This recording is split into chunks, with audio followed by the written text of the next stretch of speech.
In this short video, I'm going to go through the Sketchup connector and how you might use it with Quadri. On the screen, I've got a project open that was made using NovaPoint and Trimble Business Center. We've got terrain data, we've got an ortho photo, we've got existing tree locations, and then what we've designed, pad foundations and a simple road with a turnaround. And the aim of this is I'd like to put houses on each of these pads for visualization purposes. So what I need to do in order to connect Quadri with Sketchup, I need to go to my connectors tab at the top and create myself a connector task, specifically Sketchup. Give it a name that makes sense, Sketchup houses. And now I want to pass through some reference data into SketchUp so I know where I'm actually going to be placing these models in the real world. So I'm going to click the arrow, select objects, and then go through each of my pads like so. And now onto the SketchUp desktop, I'm going to click that and it'll actually open the desktop app for SketchUp. And in me selecting each of those pads, it's going to pass that data through SketchUp. And if I zoom out, we can see them all here. Back to Quadri, there they are. So now I'm going to go over to the 3D warehouse and just find a house that makes sense in the context. So let's go British house, onto the models tab, and this one works well.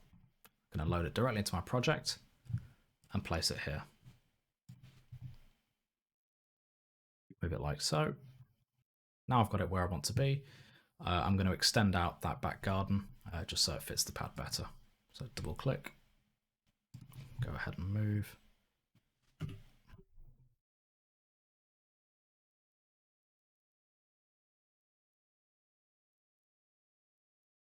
And that's one of them on the pad. So in a simple case of copy and pasting through to the others. And now I've got all of those placed. I'm going to go ahead to the top right of SketchUp and we've got 3 new tabs. We've got Previewing Quadri, Center Quadri, and Help. I'm not going to bother previewing it and I'm just going to send it straight across. And now that's imported those SketchUp models into Quadri. And if I preview within Quadri itself, we can see them all here. They look okay, so I'm going to go ahead and press finish on that. And now if I right click on that task and view in 3D,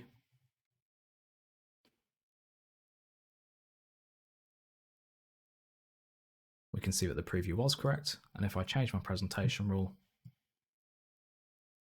they all look okay. Now for me to get it into my presentation view here, I can simply drag and drop it into view, like so. In doing this, it brings much more context to what's actually being built. So not only are you having a constructible model, you're also bringing in powerful visualizations to show to stakeholders what it will look like in context. Thank you very much for watching.